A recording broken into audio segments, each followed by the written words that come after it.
नमस्कार। उत्तर प्रदेश में जो लाखों कर्मचारी आउटसोर्सिंग के जरिए काम करते हैं उनके लिए एक बहुत बड़ी खबर है। मुख्यमंत्री योगी आदित्यनाथ ने उत्तर प्रदेश आउटसोर्स सेवा निगम, जिसे यूपीओस कह रहे हैं, उसके गठन को मंजूरी दे दी है। हाँ, ये काफी दिनों से चर्चा में था। बिल्कुल। तो हमारे पास इससे जुड़ी जो सरकारी विज्ञप्ति है उसके कुछ अंश हैं।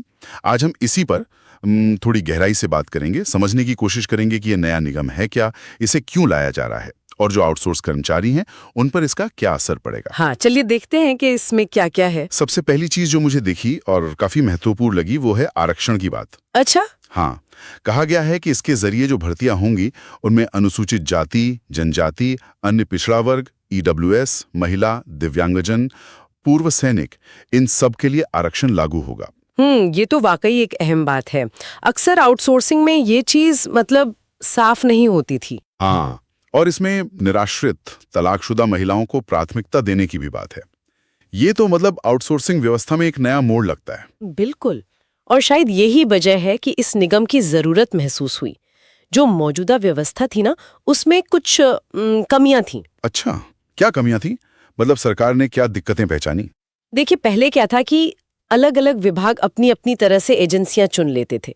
कोई तय तरीका नहीं था। हाँ, ये तो सुना है। तो उससे होता क्या था, शिकायतें आती थीं कि भाई वेतन देर से मिल रहा है या पूरा नहीं मिल रहा, कट रहा है। कई बार तो ईपीएफएसआई, जो प्रोविडेंट फंड और हेल्थ इंश्योरेंस होता है, वो लाभ ही नहीं मिलते थे कर्मचारियों को। पारदर्शिता की कमी तो थी ही और उत्पीड़न की शिकायतें भी थीं। समझ गया, काफी दिक्कतें थी। तो ये नया निगम यूपीओस, ये इन सब का हल कैसे करेगा? इसको देखिए, कंपनी एक्ट के तहत एक सरकारी कंपनी की तरह बनाया जा रहा है। ओके। और बड़ा बदलाव ये है कि अब जो एजेंसियां होंगी आउटसोर्सिंग वाली, वो जेम पोर्टल से चुनी जाएंगे। जेम, ये गवर्नमेंट ई मार्केट प्लेस वाला? हाँ, वही सरकारी खरीद वाला ऑनलाइन पोर्टल। और ये जो चयन होगा, ये कम से कम 3 साल के लिए होगा। अच्छा, 3 साल? हाँ, तो इससे थोड़ी स्थिरता आएगी शायद। उम्मीद तो यही है, स्थिरता आएगी। और जो सबसे बड़ी दिक्कत थी वेतन वाली। हाँ, वेतन और दूसरे लाभ, उसके लिए एकदम साफ निर्देश है कि हर महीने की 5 तारीख तक। 5 तारीख तक? हाँ, 5 तारीख तक वेतन सीधा कर्मचारी के बैंक खाते में जाना चाहिए।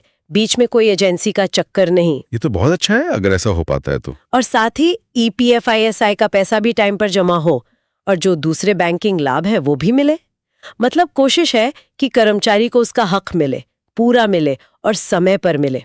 सुनने में तो ये काफी व्यवस्थित लग रहा है, पर इसकी निगरानी कैसे होगी? कौन देखेगा कि ये सब हो रहा है या नहीं? और एक महानिदेशक भी होंगे, फिर मंडल लेवल पर, जिला लेवल पर भी समितियां बनेंगी जो नीचे तक नजर रखेंगे। तो ऊपर से नीचे तक एक स्ट्रक्चर होगा। बिल्कुल। और ये निगम सिर्फ भर्ती नहीं करेगा, ये एक तरह से रेगुलेटर का काम भी करेगा। रेगुलेटर कैसे?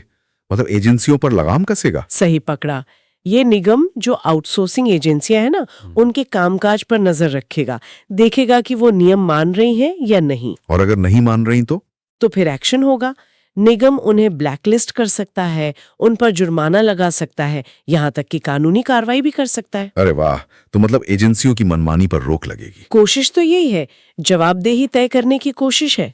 एक सवाल और, जो लोग पहले से आउटसोर्सिंग पर काम कर रहे हैं उनका क्या होगा? कहीं उनकी नौकरी तो नहीं चली जाएगी इस चक्कर में? नहीं, उनके बारे में भी सोचा गया है। विज्ञप्ति में कहा गया है कि जो कर्मचारी पहले से काम कर रहे हैं उन्हें चयन प्रक्रिया में वेटेज मिलेगा। वेटेज प्राथमिकता? हाँ, उनके अनुभव के आधार पर उन्हें वरीयता दी जाएगी, तो नौकरी जाने का खतरा कम है। चलिए, ये तो राहत की बात है उन कर्मचारियों के लिए। कोई और खास नियम जो कर्मचारियों के लिए अच्छा हो? हाँ, 2 बातें और जरूरी हैं। पहली कि जो रेगुलर पद हैं, स्थायी पद, उन पर आउटसोर्सिंग नहीं होगी। अच्छा, परमानेंट पोस्ट पर परमानेंट भर्ती होगी? बिल्कुल। और दूसरी बात, किसी भी आउटसोर्स कर्मचारी को नौकरी से तब तक नहीं हटाया जाएगा जब तक कि उस विभाग का जो सक्षम अधिकारी है वो लिखित में मंजूरी न दे। ये भी एक तरह की सुरक्षा देता है, ऐसे ही नहीं निकाल सकते। हाँ, एक प्रक्रियात्मक सुरक्षा है। तो अगर हम पूरी बात का सार निकालें तो ऐसा लग रहा है कि सरकार की कोशिश है आउटसोर्स कर्मचारियों के लिए एक बेहतर, ज्यादा सुरक्षित और पारदर्शी व्यवस्था बनाने की। हाँ, इरादा तो बिल्कुल यही नजर आता है। कागज पर अगर आप देखें तो ये निगम कई सकारात्मक चीजें ला रहा है। आरक्षण से लेकर समय पर वेतन, सामाजिक सुरक्षा, थोड़ी बेहतर जॉब सिक्योरिटी और एजेंसियों पर नियंत्रण भी। सुनने में तो ये सब बहुत अच्छा लग रहा है। लाखों कर्मचारियों को फायदा हो सकता है। सैद्धांतिक रूप से तो ये बड़ा सुधार है, इसमें कोई शक नहीं।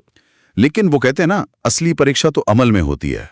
क्या ये सब जमीन पर भी उतना ही कारगर होगा जितना कागज पर दिख रहा है? बिल्कुल सही, यही $1 मिलियन सवाल है और शायद यही वो बिंदु है जिस पर आगे सबकी नजर रहेगी।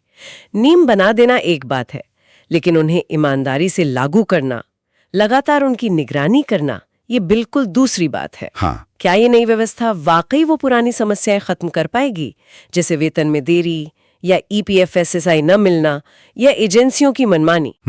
इसकी असली परीक्षा तो अब शुरू होगी जब ये निगम काम करना शुरू करेगा। देखना होगा कि ये उम्मीदों पर कितना खरा उतर पाता है। सही कहा। ये देखना वाकई दिलचस्प होगा। चलिए, आज की बातचीत के लिए आपका बहुत बहुत शुक्रिया। शुक्रिया।